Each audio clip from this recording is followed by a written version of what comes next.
Avez-vous déjà fait ça, du speed dating artistique? Je me prépare justement pour ça. Un créateur des coulisses du théâtre, son, éclairage, direction de production, etc., vient me rejoindre dans un monde virtuel et me laisse entrer dans son univers pour continuer de créer malgré tout, pour que vous puissiez créer aussi. Ensemble, on a 6 minutes, sans montage, en une seule prise, pour s'entendre sur une idée de concept pour une pièce qu'on n'a jamais lue avant la semaine dernière. Et maintenant, on se rencontre pour la première fois.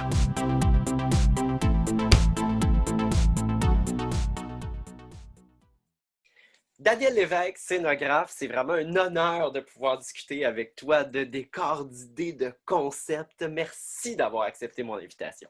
Ben, merci à toi, Fred, parce que ça va être super de pouvoir se parler de cette magnifique pièce qui s'appelle Chambre. Oui, j'avais plus envie, moi, de rêver à des impressions, à des atmosphères que de parler plus spécifiquement d'un décor défini. Ouais, Il n'y a aucun problème. On va pouvoir voir justement toutes les atmosphères qu'appelle cette pièce-là, de Marie-Christine Léhu, puisqu'on va travailler sur Chambre de Marie-Christine Léhu. C'est 3 monologues séparés. OK? Alors donc, évidemment, les 3 monologues vont apporter des atmosphères différentes. Ils ont en commun que les narrateurs sont morts. On va en parler un petit peu plus. Le premier, donc, La Chambre Blanche, c'est une dame d'un certain âge qui est dans sa chambre, qui cherche à revivre des bons moments. Puis surtout, elle veut réarranger ses souvenirs avec son amoureux parce que elle l'a vu mourir d'une manière hyper tragique et elle aussi est décédée vraiment d'une manière très tragique. Deuxième monologue, La Chambre de 1950, où Bernie, donc, va raconter la dernière histoire de sa vie avant qu'il meure. Il a pris l'identité d'un de ses amis, il est pris dans une histoire de vengeance familiale et il va se laisser aller à ses pulsions, ce qui va vraiment lui valoir une fin tragique. Et troisième monologue, La Chambre de l'amnésique, où un homme va chercher sans arrêt à réarranger lui aussi sa mémoire avec, en trame de fond, la guerre qu'il aurait probablement vécue, un enfant qu'il aurait probablement eu. Donc, on est vraiment dans des monologues où on réarrange la pensée, le souvenir, et on va essayer justement de les lier entre eux. Pour toi, ces monologues-là, est-ce que ce serait un lieu, plusieurs lieux? Comment on pourrait partir, donc, cette exploration-là? Moi, la première idée que j'ai eue, c'est vraiment que les personnages sont dans le même espace. Pour moi, je les voyais un peu comme des revenants qui se retrouvent tous les trois dans la même antichambre, un peu comme des aveugles dans la nuit, perdus un peu dans la brume de leurs souvenirs. Bon, on sait qu'ils ont tous été tués. Et bien sûr, la question qui se pose, c'est d'où reviennent-ils? Pour moi, c'est un immense plateau de salle d'attente envahi par une sorte de labyrinthe de fauteuils qui semblent flotter eux aussi comme les personnages dans l'espace. Donc, les spectateurs suivraient les monologues, pourraient se déplacer, bien sûr, après chaque monologue, pourraient aussi s'asseoir et suivre les monologues assis à la même endroit, debout. Donc, ça serait libre aux spectateurs de se déplacer comme ils le souhaiteraient. Il y aurait aussi dans ce grand espace-là de salle de pas perdu 3 écrans sur lesquels on pourrait projeter soit des gros plans des visages, des mains, rajouter des textures de neige, de pluie, de brume, enfin, pourrait servir à capter aussi d'autres textures. Ça me fait un peu penser aussi à l'univers de Bill Viola qui a beaucoup travaillé avec les personnages et en contraste avec l'eau.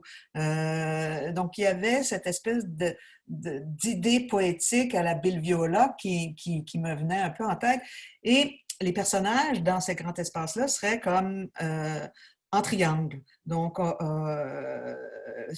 feraient donc face les uns aux autres, donc dans cette espèce de dynamique de triangle. Ben, on est vraiment dans cet univers poétique-là, justement, où les acteurs puis les spectateurs se mélangent.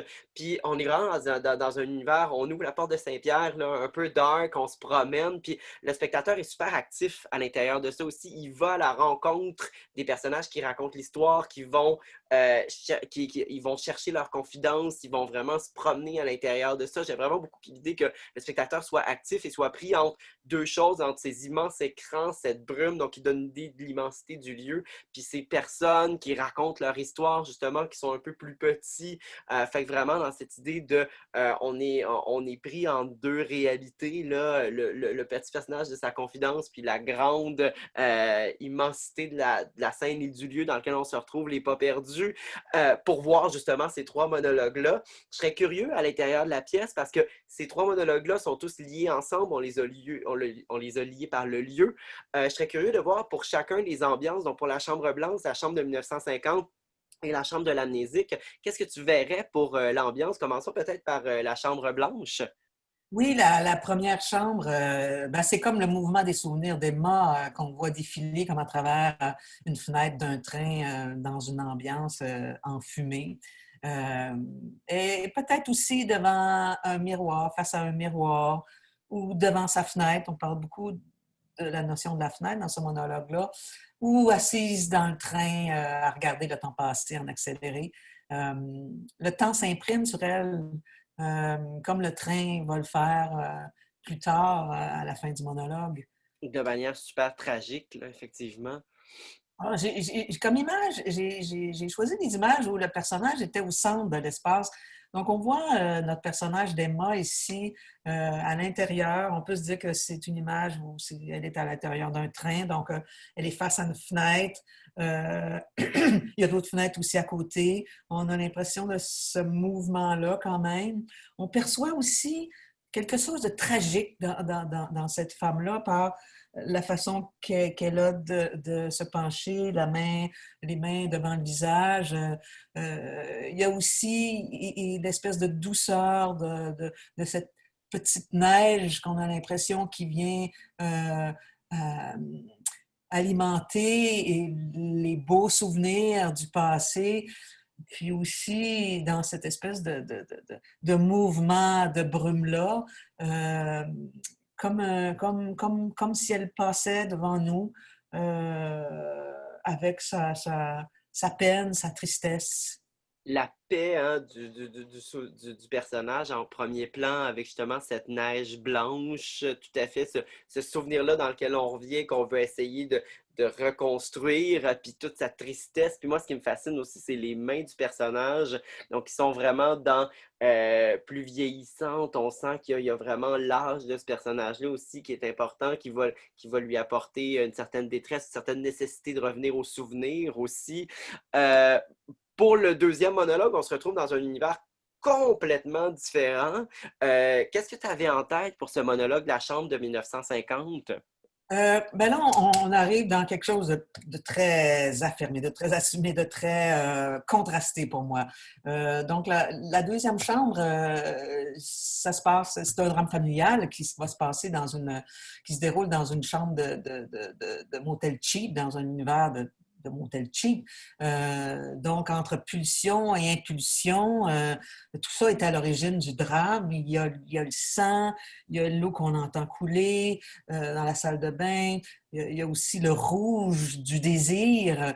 Euh, il y a aussi ce trafic d'identité et cette histoire de dédoublement de personnages. Euh, donc, oui, l'image que j'ai amenée pour ça, ben, c'est un personnage de dos qui se dirige vers un certain enfer, si je peux dire.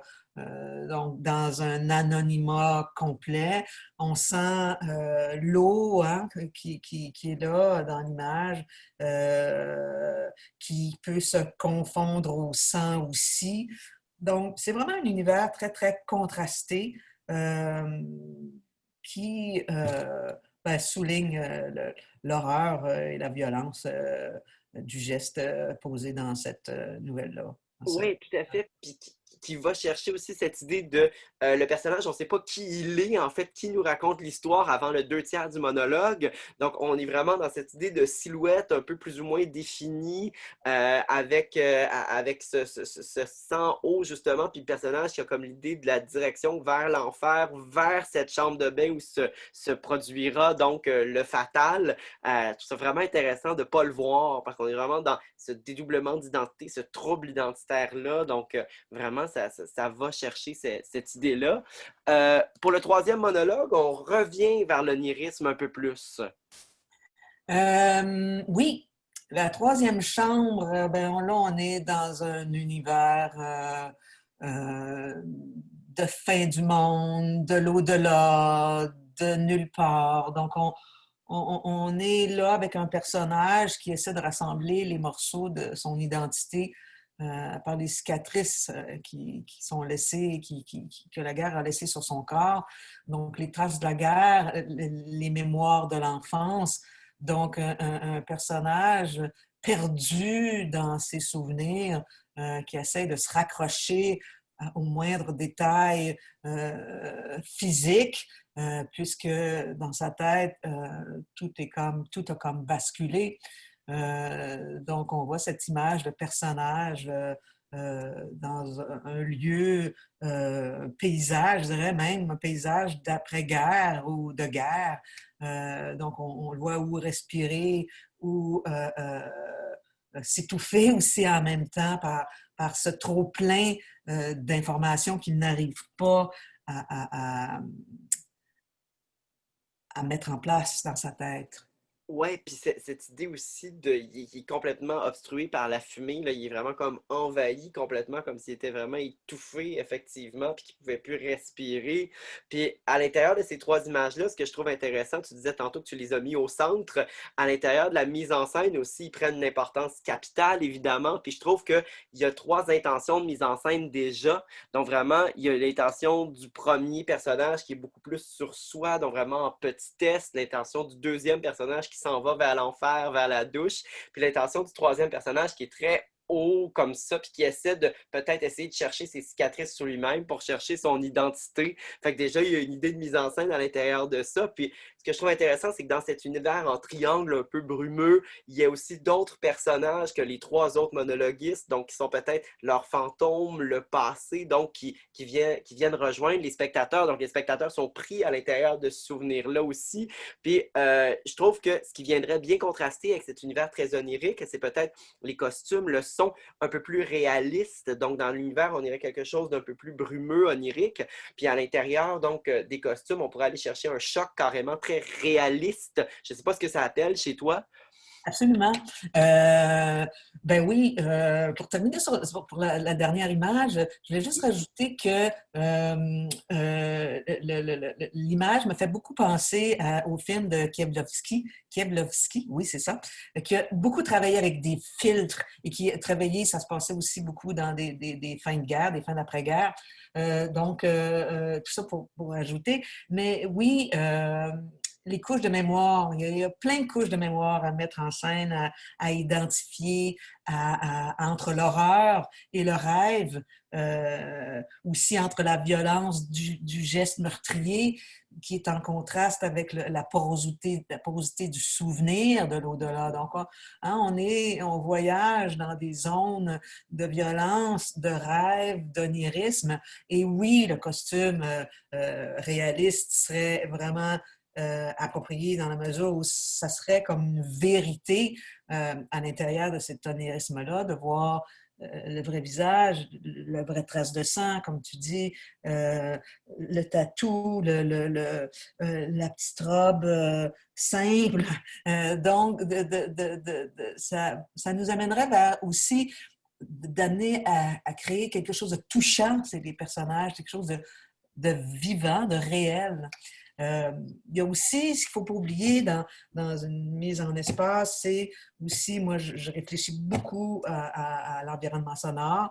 Hein, l'environnement sonore, c'est une image en soi. Donc, ici, bien sûr, on aurait une belle latitude de dire, OK, ben, peut-être qu'on utilise l'idée du train pour la première, l'idée de l'eau qui coule pour le deuxième, et peut-être l'idée des violons pour, magnifique d'ailleurs, quand on parle des violons, donc de travailler avec cette idée de violon dans cette espèce d'image de mémoire évaporée. Bien sûr, on pourrait aussi aller dans toute autre chose. Ça pourrait être très, très opératique. Donc, bien sûr, c'est des choix qu'on aura à faire encore, s'asseoir puis continuer le voyage. Et puis, aussi, dans toute la proposition visuelle, ben, l'éclairage, la lumière qui est comme déterminante, hein, qui est comme... c'est ce qui va nous permettre d'arriver avec une force d'évocation par la texture, par les couleurs, par les choix. Donc, tout ça fait partie d'une lecture scénographique en même temps. Tout à fait, puis une lecture hyper riche avec cette pièce-là. Ça fait déjà 360 secondes d'ailleurs qu'on fait cette lecture de la pièce et on pourrait continuer à créer cet univers-là pour vrai. Merci beaucoup, Daniel Lévesque, de t'être porté au jeu de la scénographie, des ambiances, de l'image. J'ai vraiment aimé ça, analyser des images tout particulièrement avec toi. Ben, merci à toi. Puis aussi, je veux dire bravo à Marie-Christine. J'ai adoré son texte. Il m'a beaucoup, beaucoup inspiré. Et puis, ben voilà, ça a été un plaisir que de travailler sur ces mots et ces monologues. Et je serais curieux, justement, parlant d'inspiration, de savoir qu'est-ce qui vous a inspiré du travail de Daniel et du mien. Vous pouvez l'écrire naturellement sur le fil Facebook. Ça nous fera plaisir de vous lire. Merci beaucoup.